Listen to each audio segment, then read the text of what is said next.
Hello everyone! Welcome to Edward Online TV. So ngayon guys, good news dahil binalik na po ni Mita ang lock profile ng ating Facebook.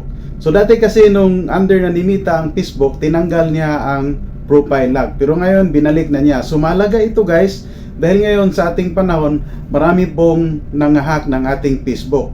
Tapos humihingi sila ng pira or nanghiram sila ng pira sa ating mga kaibigan sa Facebook. At hindi alam ng ating mga kaibigan na hindi na pala tayo ang may hawak ng ating Facebook. Para maiwasan po natin na ma-hack ang ating Facebook, ilock po natin ang ating Facebook profile. Kaya kung gusto mong malaman, just keep on watching. Pinakauna natin gagawin guys ay punta lang tayo sa ating Play Store or sa ating App Store. I-update lang po natin ang ating Facebook para pag may mga bagong feature si Mita or update ay makuha natin. So gawin natin, itap lang yung update.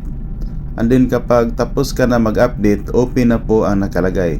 So ang next step natin gagawin guys ay itap lang po natin yung open para mapunta tayo sa ating Facebook. So dito guys, ipakita ko muna sa inyo na ang aking Facebook ay hindi pa po naka-profile lock.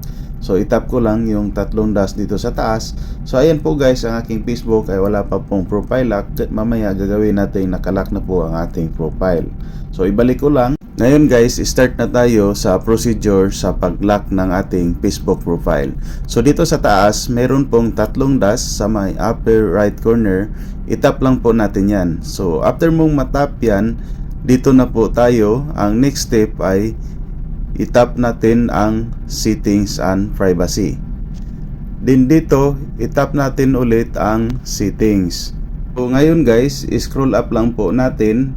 Para mapunta tayo dito sa may ibaba, hanapin lang po natin ng audience and visibility. So dito sa audience and visibility guys, nakita nyo na po na meron na pong profile locking na ibalik na po ni Mita. So ngayon, itap lang po natin yung profile lock. So dito meron pong nakalagay na kaibigan lang po natin ang makikita ng ating mga picture at saka ating mga post at saka ng ating mga story. Pero pwede pa rin tayong i-add ng ibang tao kahit tayo po ay naka-profile lock. So ang next step guys, itap lang po natin yung lock your profile. And then dito, itap natin ulit ang OK. So ngayon guys, finally nalock na po natin ang ating Facebook profile at hindi na po tayo basta-basta ma-stalk ng ibang tao or makita yung ating profile or manakaw yung ating picture dahil tayo po ay nakalock na.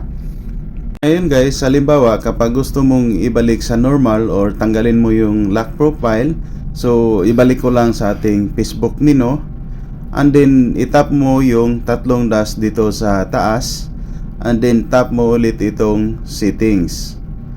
Then after mo matap yung settings, scroll up lang po natin para makita natin yung audience and visibility. So dito, itap po natin ulit yung profile locking.